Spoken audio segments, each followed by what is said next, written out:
Father God, we thank you, God, for this time to be fed again, O Lord, with your word. Filling, O Lord, our souls so that we'll be renewed, we'll be encouraged, and be blessed. Lord, I acknowledge you, God, that I cannot do nothing. I cannot do anything without you, O Lord. We ask you, Lord, O God, Holy Spirit, to be with us, that you are the one, O Lord, who will teach us today, God, with your words. Lord, we ask, O God, for your blood covering, that nothing, O Lord, will, any disturbance, O Lord, will hinder, O Lord, in receiving your blessing today. We thank you. We glorify you, God, in speaking your word. In Jesus' name we pray. Amen. Amen. Praise the Lord. Pastora Belle was, she speak to me, she spoke to me before anniversary. So akala ko kung ano yung sasabihin niya. But just nothing to say, but praise the Lord. Yeah. Because this is a blessing, no? Let us not let us not resist or blessing. This is a blessing, actually. So it's a privilege to share with you today about the Word of God. Basic naman ito eh. I know na you know about faith, but I pray na we will go deeper to understand all about faith. See the eyes of faith. Amen? Because we have this, we are starting this 8th year. So we just finished the 7th year of this fellowship. Then as we continue, we ask or we declare more blessings to come. Amen? In this 8th year of serving the Lord here in Perth. Okay, so more souls, we declare that more souls to come. And this year will not be the same as last year. Because this year will be greater things will come. Amen? And a vision of growth and fruitfulness. Amen? Hallelujah. That's why we need yung level ng faith natin will increase. Mag-level up din. Amen? Kung nag-level up tayo sa kung how many years, as the years comes, we will level up also our faith to God, our service to the Lord as well. Amen? So, we know that the world is increasing in wickedness. So, our faith should increase as well. Amen? Amen. So, we believers of Christ will stand still in our faith in God. So, let's pursue righteousness. Let's pursue to do God's will. Amen. Para yung wickedness, it will not be entice us, but we will be used as the light of God to encourage us to bless others. Amen. Hallelujah. So in 2 Corinthians chapter 4 verse 18, it says there, 2 Corinthians chapter 4 verse 18. So we fix our eyes not on what is seen. We fix our eyes not on what is seen, but on what is unseen. Since what is seen is temporary, but what is unseen is eternal. So let us not fix sa nakikita natin ng natural na mata natin. Okay? Our physical eyes. Let us not fix our eyes on that, but we have to fix on spiritual things. Amen? Our vision should be eternal, hindi yung mga temporary lang dito sa mundo. Amen? Amen. So in 2 Corinthians chapter 4:18 talks about faith. We know that faith as defined in the scripture. Now, I'm using NIV, New International Version. So we fix our eyes in what is faith in the Bible as defined in the scripture. Now, faith is confidence in what we hope for and assurance about what we do not see. Now, faith is confidence in what we hope for and assurance about we do not see. Now, for example, it was exhorted a while ago of acquiring a church building here in Perth. So, hindi pa natin nakikita yung church building, right? But in our faith, through faith, we have that church building already. Amen? Amen. Amen. So, faith comes by hearing the word of God, of course. It is not originated from us, that faith. Iba po yung human believing. It's different from believing in our God. That faith. That faith is what we are talking right now. Believing in God. Amen. That faith comes from Him. And as we hear the word of God, faith comes. Amen. So iba yung our own beliefs na pinaglagyan natin. So faith comes by hearing the word of God. And faith is believing without seeing. Not to see is to believe. Yung makikita mo muna bago ka maniwala, hindi po ganon. Okay? You have to believe first. Amen? You have to believe first. Kasi nandun na yung word of God. That's the truth. That's the proof. That's the evidence. The word of God. That's why we believe. Amen? We believe in God. God exists. Because the word says. The word of God says. Amen? So faith means all things are possible in God. All things are possible in God. Faith can move mountains. You know that? But faith without action is dead. So, hindi siya magiging active kung we don't respond on that what we believe, on that what we hear. Sabi, yes, we have church. We're going to have a church in Perth. But we have to respond. We need to be part of it. Hindi naman na, hulog na lang ng ating Panginoon from heaven. No? So there's a lot of process here while we are here on earth. So may mga process lang through the help of God. Amen? It is why if we act on it, you have to be part of it. So we will be part of acquiring that church building. Amen? Through the help of God. So faith without action is dead. When faith is accompanied by obedience, say obedience. Obedience. And by obedience, obey. To act on it, to act on the word of God. Amen? So faith becomes active. So paano ba tayo makakapag-usher ng soul? Yes, we pray for souls to be added here in the church. Magulo ito. But without our response, without our obedience, syempre walang soul, diba? So how paano ba tayo nandito? It is through prayer as well. And somebody, our pastors or our brothers and brethren came to invite us. Amen? Diba?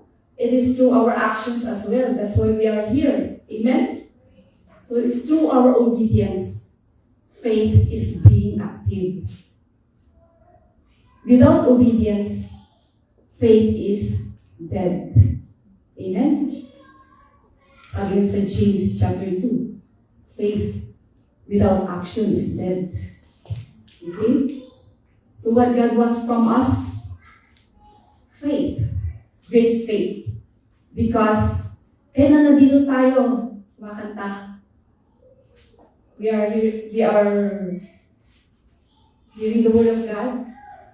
Pero iba yung inisip natin. As it says in 2 Corinthians 4:18, fix our eyes. Let us fix our eyes to God. Because without faith, we cannot please God, as it says in Hebrews 11.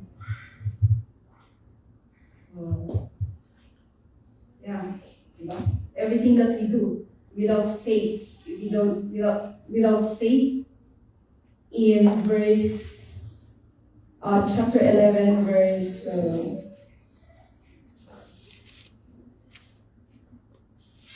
where is that?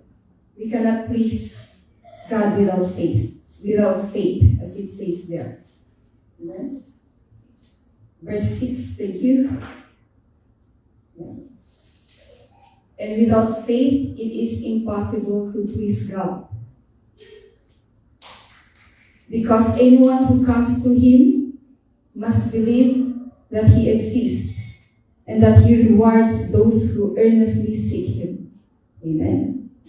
So may mga tao kasi na, sige nga, tingnan ko kung ano yung ginagawa nila doon, kung totoo may Diyos, may mga ganun kasi. No? But we come in church and in this fellowship because we know and we believe that there is God. We come to worship Him through our singing, through hearing the Word of God, and everything that we are doing here in the church, because we know and believe there is God. And He imparted His love to us, and this is how we show our love to God. Amen. To serve Him. Amen? Amen. Ulitin naman tayo. Hallelujah. We are speaking about faith, so let's rejoice because God is, He's pleased that we are here. Amen. Okay? So believing of who God is, that He can do things beyond our limitations. So it is our limitations kasi as human is natural. It's natural. Kumbaga si Peter, no? We will go later. We'll just go first to Acts chapter 9 because our topic is see the eyes of faith. See the eyes of faith.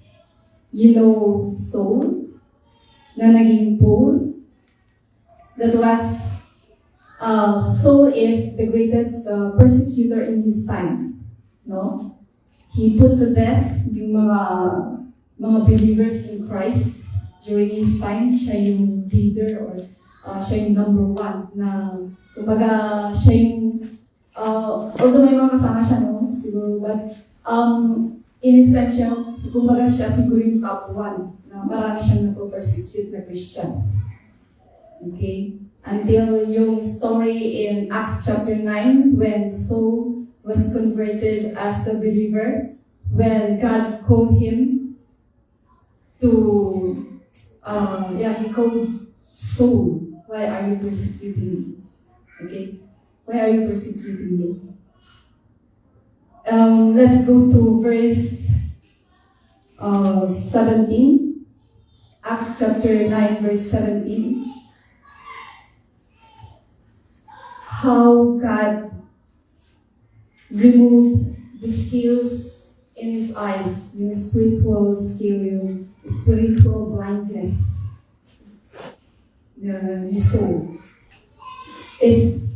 Inutusan niya si Ananias. When God strike the eyes of Saul through lightning or biglang, di ba kapag pag tayo, yung ilaw, di ba parang nakakabigla, no? That was Saul. He experienced that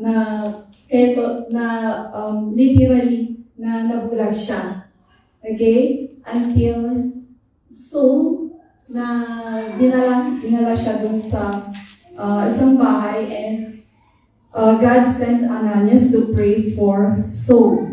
Ito na sa verse 17. Then Ananias went to the house and entered it.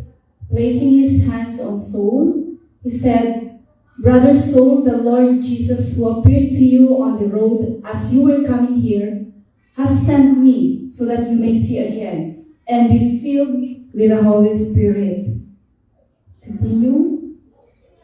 Verse 17 to 19. Immediately, something like scales fell from Saul's eyes, and he could see again. He got up and was baptized, and after taking some food, he regained his strength. Saul spent several days with the disciples in Damascus. At once he began to preach in the synagogues that Jesus is the Son of God. Hallelujah. So we are aiming as well for more souls to be joining us. Amen? Are you not excited with that? Para naman hindi na lang lagi tayo nakikita-kita every Sunday or every prayer meetings.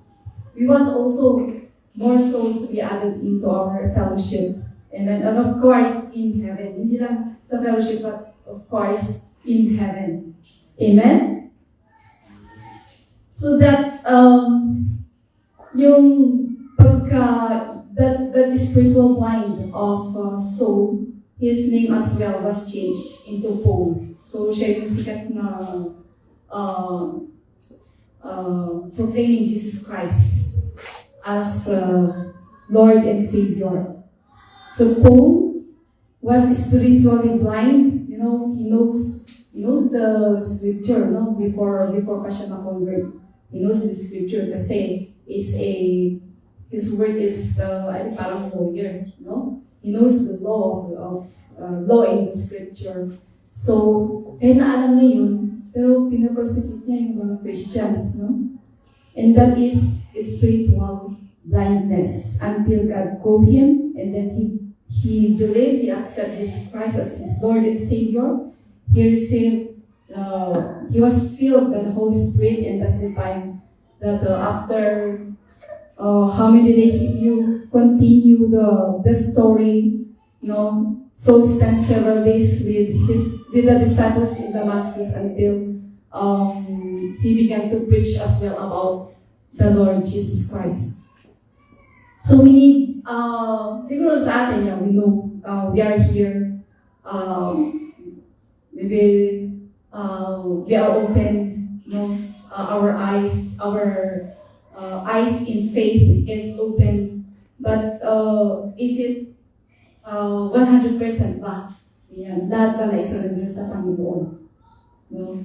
That's how our faith is. Is it, lahat ba is being surrendered to the Lord? Baka naman may iba pang part or area ng ating buhay na hindi pa natin na-surrender sa Panginoon. Okay? Para naman maging effective tayo in sharing the Word of God to others. So it's like kung you give it all to the Lord, so you entrusted everything to the Lord para maging effective siya in proclaiming the Word of God. To declare salvation. So yun pala yung purpose ni Paul. No? That's why God called him. From being greatest persecutor of Jesus Christ, naging believer proclaiming the Word of God. No? So many were saved. Many were saved when he preached the gospel. Although yung iba, hindi sila naniniwala kasi ikaw na persecutor, ikaw naman yung nagpa-persecute sa sinasabi mo. Mga ganun yung ibang tao. So yung iba, hindi sila naniniwala sa kanya. So that's his struggle then during that time. Kasi nakikita nila na pinipreach niya the Word of God, wherein he is against before that. Kaya maraming hindi naniniwala sa kanya. So, but then, kahit na ganon, he still continued, he never gave up to share the Word of God, to preach the Word of God. Bakit nga ba why there is a spiritual blindness? No? Spiritual blindness meaning to say, marami pa rin hindi naniniwala sa Panginoon. Marami pa rin hindi naniniwala sa Word of God. It is because in 2 Corinthians chapter 4 says, the God of this age. Who is the God of this age? Satan. The God of this age has blinded the minds of unbelievers so that they cannot see the light of the gospel that displays the glory of Christ, who is the image of God. So, kanina na-send ni Sister Leah Lynn, kung nakita niyo sa group, in Heathridge, now, it's happening now, na mayroong trade fair ng mga spiritual, something like selling carrots, or doing carrots and witchcrafts, so that we are near the basketball court kasi that hall is near to the indoor basketball court. So ginawang trade fair ng mga spiritual something there. So it is, there is a battle there for sure, but as we pray naman na nothing will be enticed from that things, So the brethren will go there as they will go there to worship the Lord. They will not be enticed with those worldly things. Kasi may mga ibang panahong bago, ano yun, mako-curious sila, ano yun, no? But praying that they are fully covered for a victorious fellowship today in Heathridge. Okay, so that's faith, claiming for victorious there. Hallelujah. So yun yung mga gawain ng worldly. Okay, ngayon that is really obvious kasi pati na rin yung satanic religions is also being rampant, no? So we are not anymore in the world na may mga hidden things ng enemy. But it is already being shown, through medias and everywhere around. So we have to stand firm in our faith. Okay? Yeah, we need to stand firm in our faith. And what are those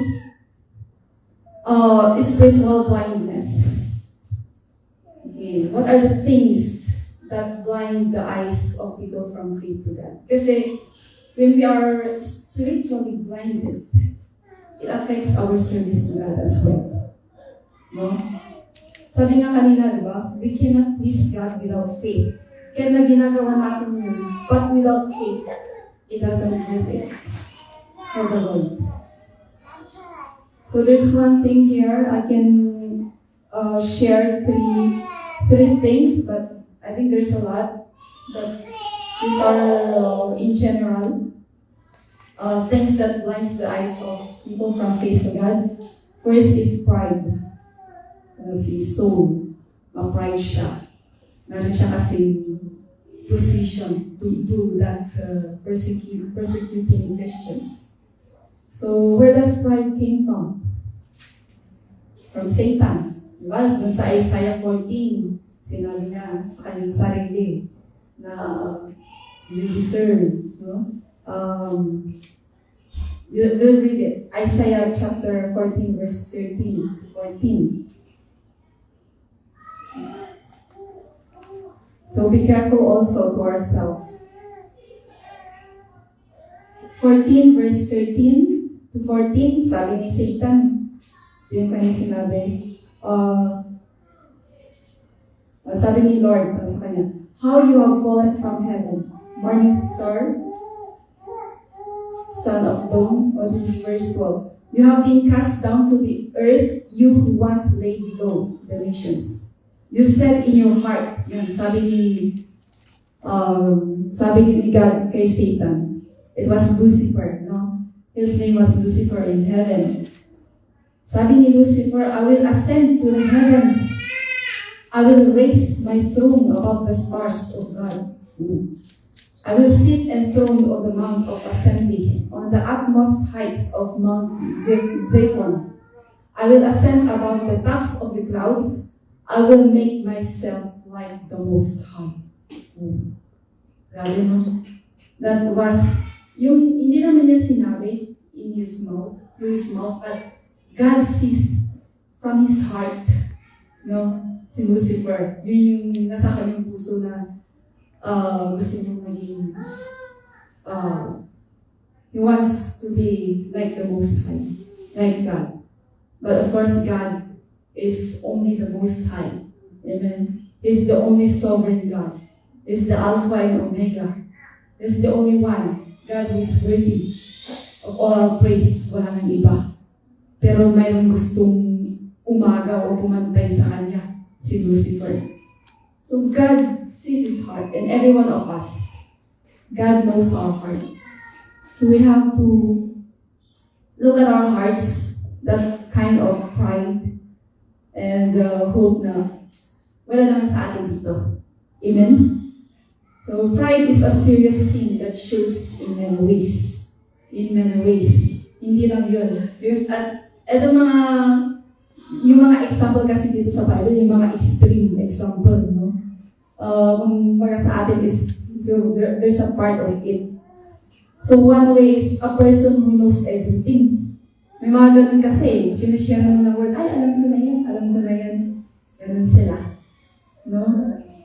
Marami na silang alam. No? Kaya hindi na sila nakikinig.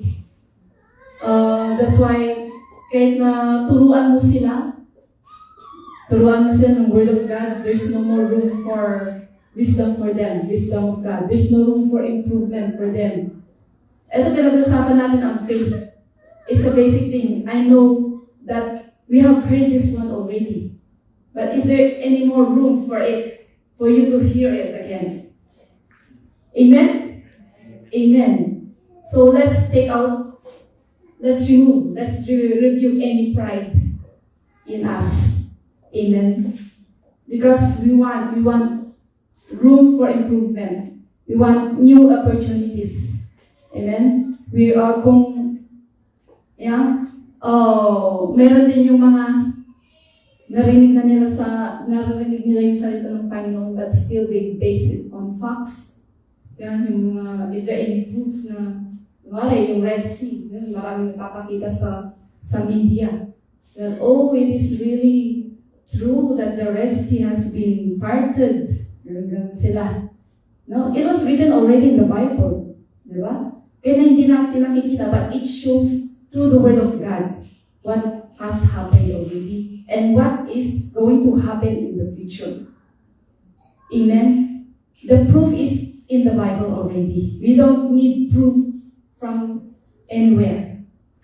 Because it might be a deceiving things that will give us confuse our minds. So let us fix our eyes on God. Amen? To cease to believe. May mga ganun pa rin. No faith at all. Pag ganun. Yung iba, they depend on their position. Their percentage kung ano yung meron sa kanila. Kaya ko naman mabuhay ng aking sarili. Kaya ko naman, kung may sakit ako, meron naman akong pera na pambayad sa ospital sa doktor. They don't acknowledge God as the source of their whatever they have. Okay? So, kasi wala naman ganun sa atin dito. Amen? Amen? Amen. Amen. Praise the Lord. So, ayun, may mga ganun, okay lang sa kanila na, maybe they can come to church at just attend and sit. But, kaya we need to pray for everyone who is coming here to open the spiritual senses, to understand more of the Word of God. Amen? Iba, walang commitment sa church. You just come and sit. But it doesn't mean, of course, we need to step by step grow in faith in order for us to do the will of God. Amen? Yung iba, nahihiya. Ganun ako dati. Talagang nahihiya ako. Hindi ako makapagsalita. Okay? Yes or no lang siguro yung sasagot ko pagkakausapin niyo ako noon. Hala nga yes or no. Kasi yun lang. Yeah. But praise God, as He, He changed me from day to day. I can see His blessing in my life, into my family as well, into the ministry that I've been. I can see that God is moving in my life. So yung nahihiya, that is pride pala. Sabi kasi, narinig ko, pag nahihiya ka, you have that pride in you. So, ayoko naman na in my life is na lang ako. Kasi it hurts me as well na ang nahihiya is pride. Of course, pride is a negative thing. Pride doesn't please God. So I want to please God. Lord, I want to get away from this pride. So I want to respond on the word of God. So I have to do it. I have to take on action on it. Amen? May mga iba kasi, even in my family, nahihirapan na nga, hindi pa rin maniniwala. No? Mahirap i-convince. No?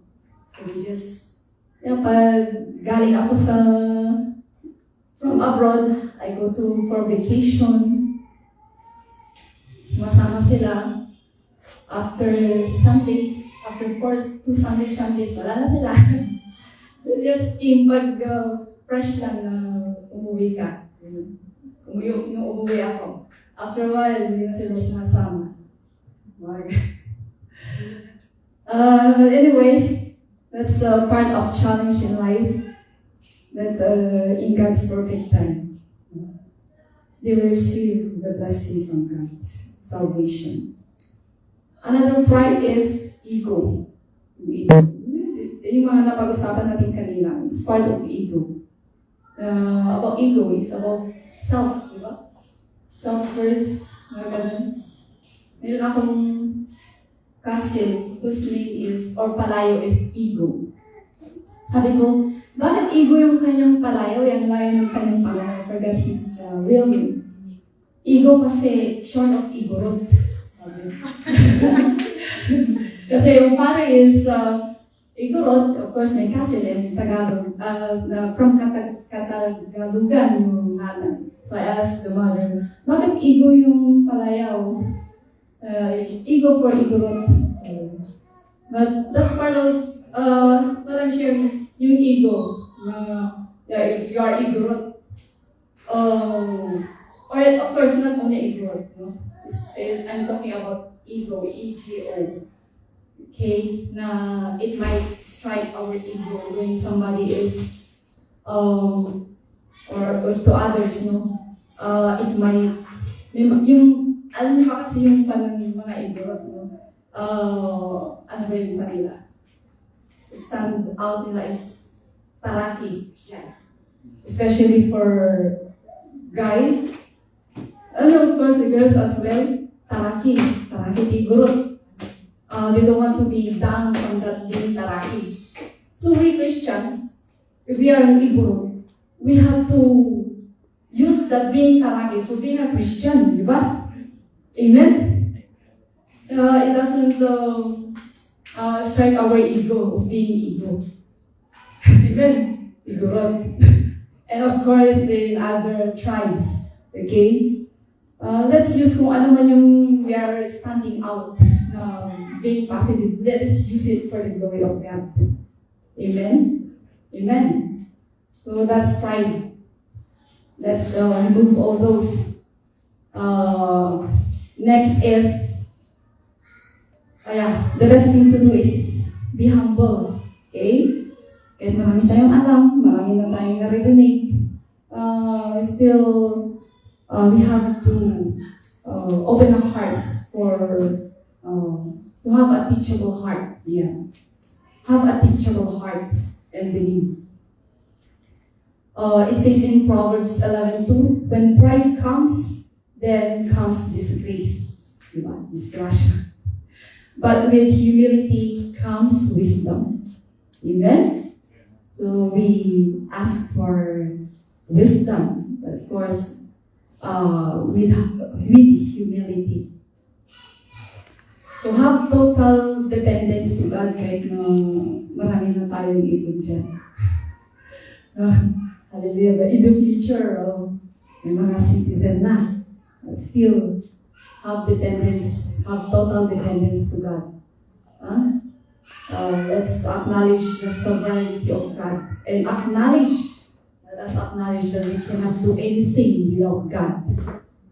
Amen. He is the one, the source, who gives us the ability. Gives us the ability to speak. Gives us the ability to work, to produce wealth. Amen? So let us not forget that. And number two, thing that blinds the eyes of our eyes from faith, the eyes of people from faith is fear. Fear. Fear is the opposite of faith. Fear is false evidence appearing real. Nagiging tuloy. No? Kahit na hindi totoo. So fear is the opposite of faith.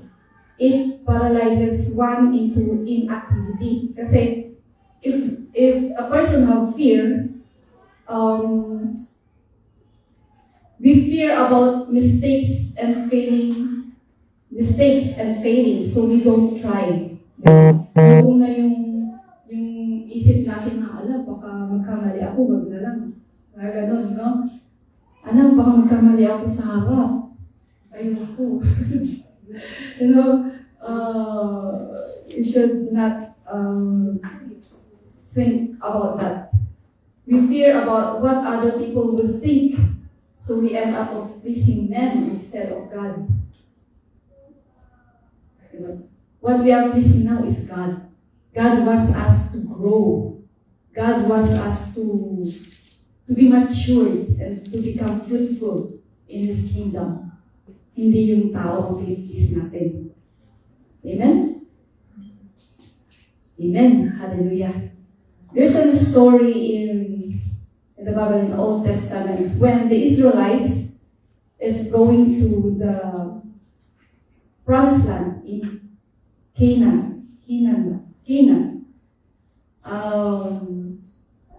Inutusan ni Moses, or sinabi ni Lord kay Moses na you go in the scout in the land of Canaan, in the promised land. So may mga pumunta. Ano ba yung naging reaction nila? Numbers chapter 13 verse 26. Let us read na lang. Kasi I will put it in story. Baka iba pa yung nasabi ko. Okay, we better read it in Numbers chapter 13 verse 26. Okay, it says there in verse 26, they came back to Moses. Ayan, natapos na yung scouting in that land. So, bumalik na sila to report kung ano yung nakita nila. They came back to Moses and Aaron and the whole Israelite community at Kadesh in the desert of Paran. There, they reported to them and to the whole assembly and showed them the fruit of the land. They gave Moses this account. Ito na yung account. We went into the land to which you sent us, and it does flow with milk and honey. Here is the fruit. Kumuha pa sila ng evidence. But the people who live there are powerful. Merong but. No? There's a negative report here. But the people who live there are powerful, and the cities are fortified and very large. We even saw descendants of Anak there. Anak is mga tao yun. Okay? So the Amalekites live in the Negev, the Hittites, Jebusites, and Amorites live in the hill country, and the Canaanites live near the sea and along the Jordan. Let's specify these Anaks, who is that? Descendants of Anak there. I think these are the people who are big, giant people. The descendants of Anak. Okay, so they are very big and strong. Okay? So let's continue in verse 30. Then Caleb silenced the people before Moses and said, "We should go up and take possession of the land, for we can certainly do it." Wow. Yes, Caleb. So who wants to become Caleb? Who wants to be like Caleb? Amen. Positive siya. He got faith. But the men who had gone up with him said, "We can't attack those people. They are stronger than we are." And they spread among the Israelites. No? Ikinalot pa nila sa mga kasama nila na Israelites. No?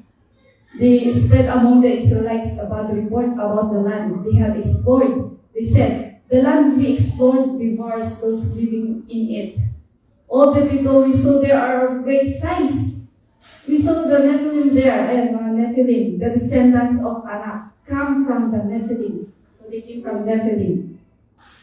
"We seemed like grasshoppers in our own eyes. And we looked the same to them."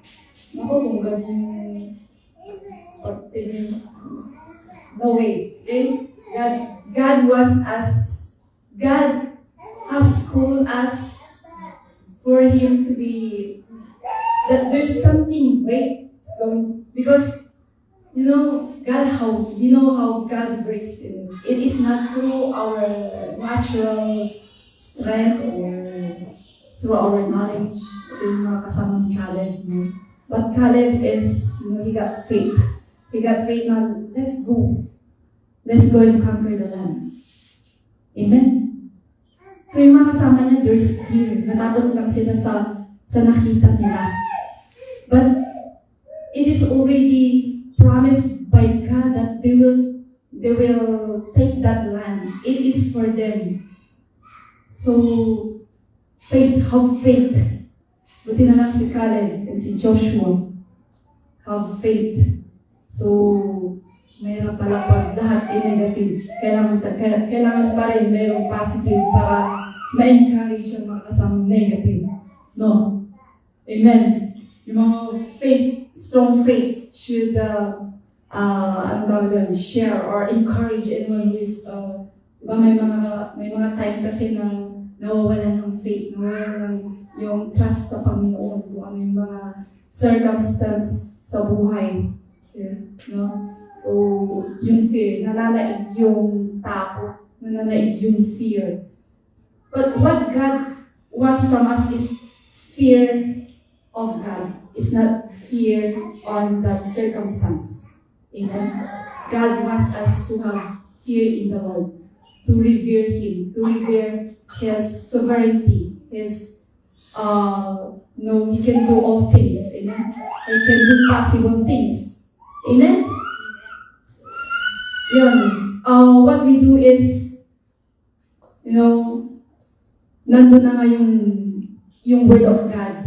It came from Him. That's the promise na ibibigay niya sa atin. Okay? Tapos na-confirm pa through His word and through the counsel from our pastors or leaders na ipag-pray pa natin. So all we can really do is to be faithful. No? To be faithful to do what He has called us to do.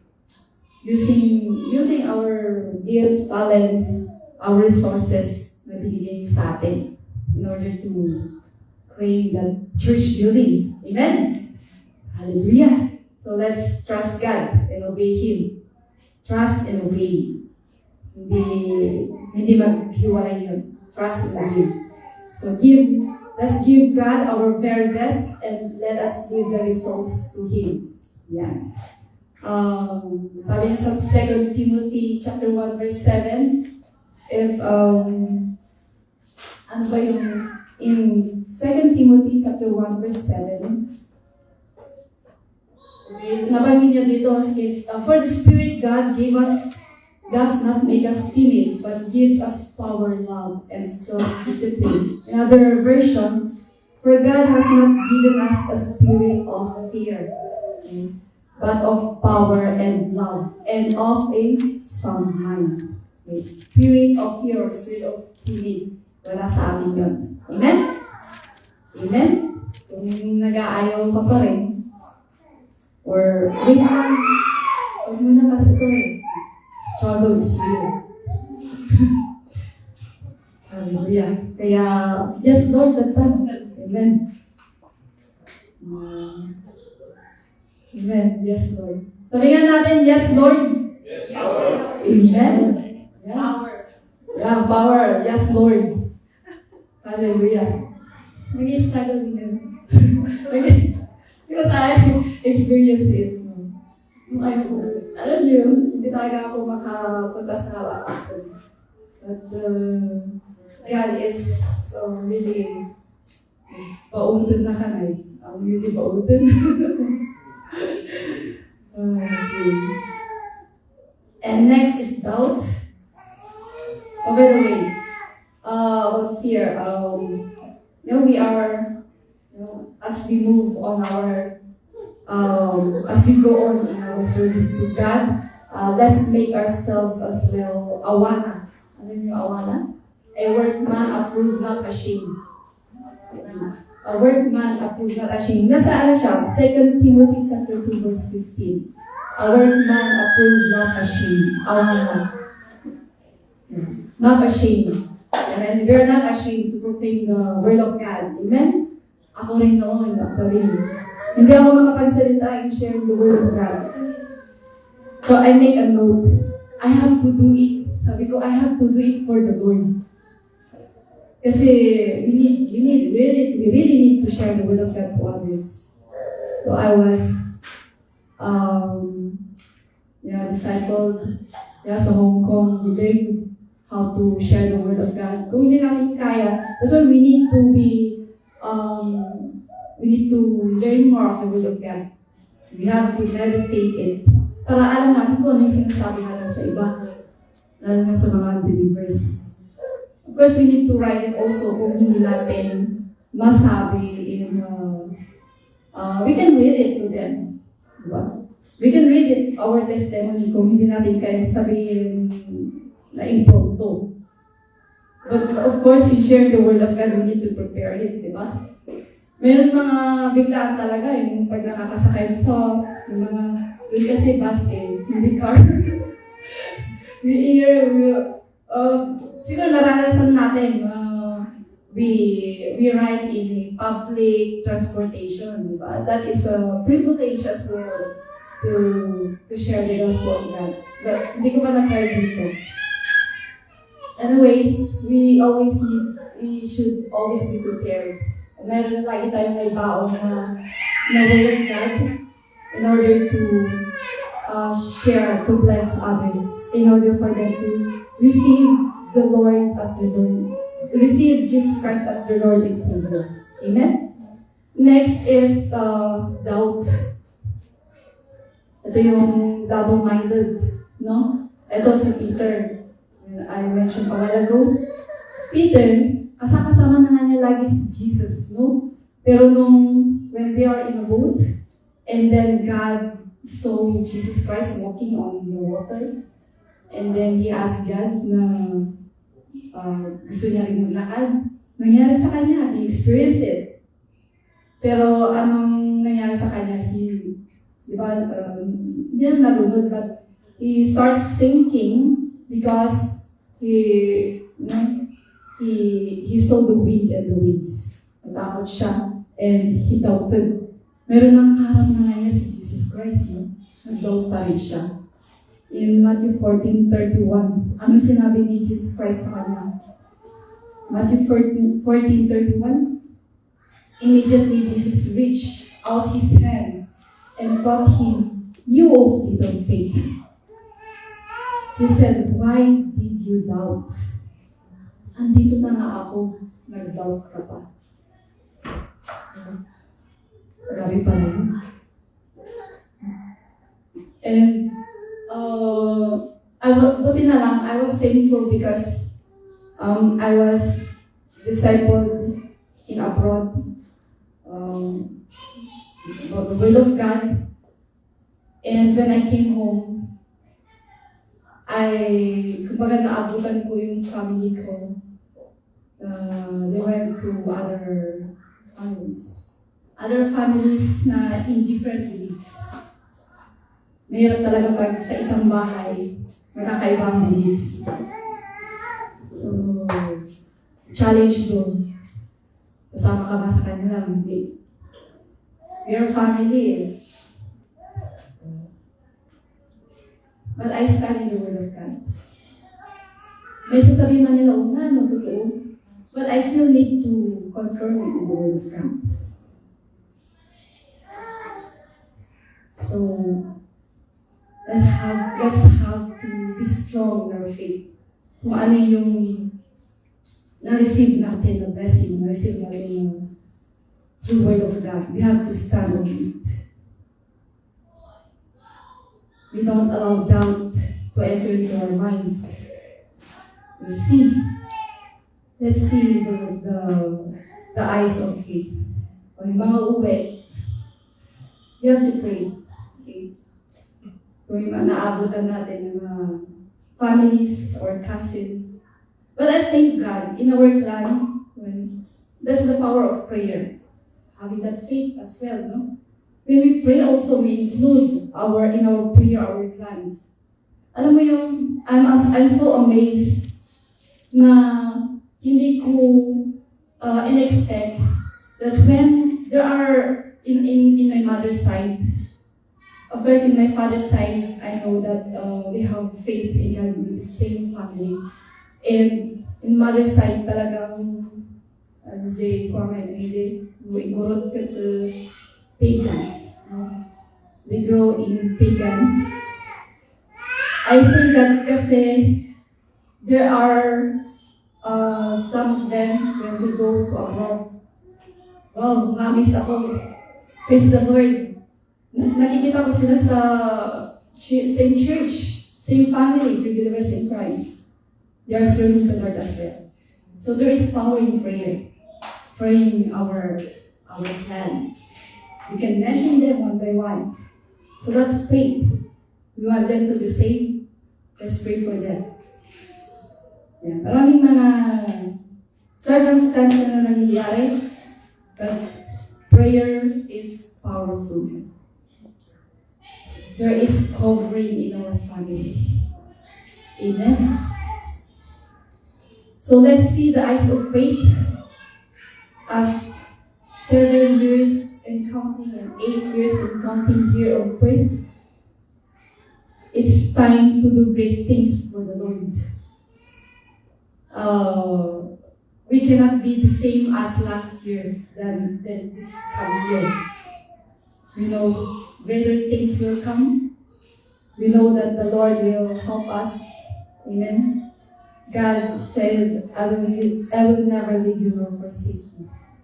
So just have great faith. And let's have great faith to accomplish and fulfill God's purpose in our lives. Amen? Amen? Let us be filled by the Holy Spirit. Yeah, we learned a lot from our seminar during the anniversary. Let us be filled by the Holy Spirit. Kung kailangan may ma-renew or ma-revive or is anything we have to pray. And let us not be blinded by our circumstance. Mga testings in Christ na natin sa ating buhay. Yeah, almost here, pala is, it's part of struggle or visa. No? Pag sa Pilipinas, okay naman yung buhay sa Australia. But until I experience it, give it to God. Amen?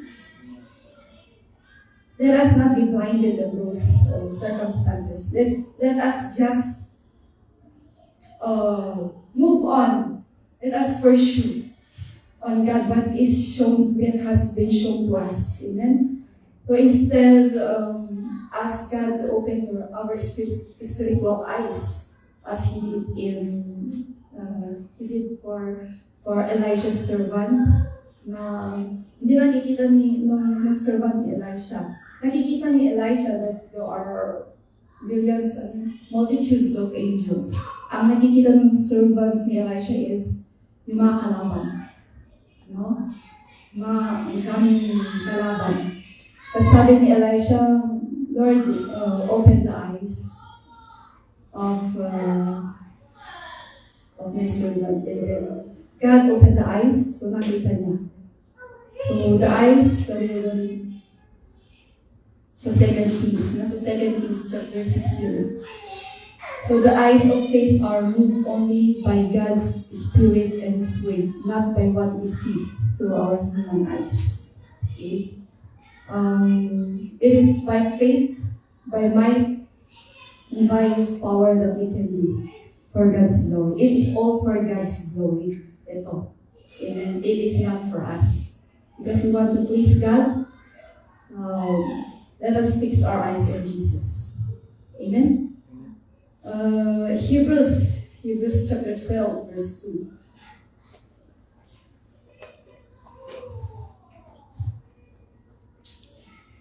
Fixing our eyes on Jesus, the pioneer and perfecter of faith.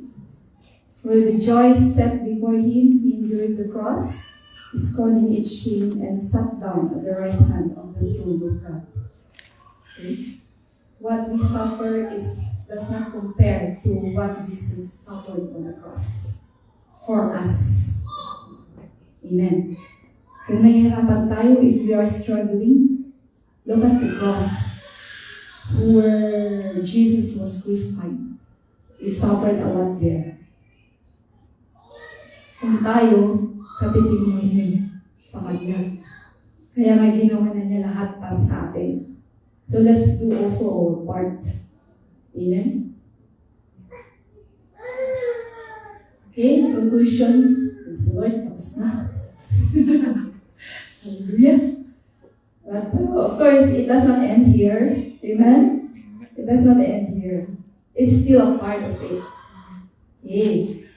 As we face the 8th year and counting, amen. Parang mga anniversary din, no? 1 year and counting. Good. Sino yung mag-1 year and counting?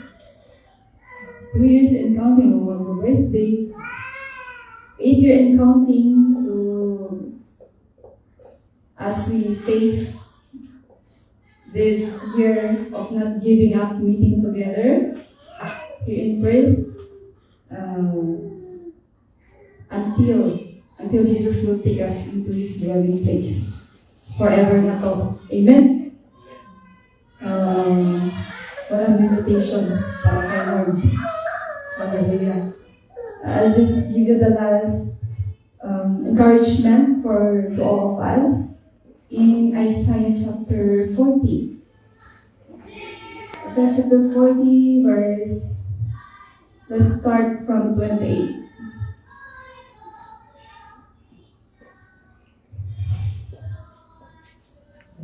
Verse 28, do you not know? Have you not heard? The Lord is the everlasting God, the creator of the ends of the earth. He will not grow tired or weary, and His understanding no one can fathom. He gives strength to the weary and increases the power of the weak. Hallelujah. Even youth grow tired and weary, and young men stumble and fall. But those who hope in the Lord will renew their strength. They will soar on wings like eagles. They will run and not grow weary. They will walk and not be faint. This is the word of the Lord. All glory belongs to God. Hallelujah. Shall we give a clap? Big clap of glory. God bless us all. See ya.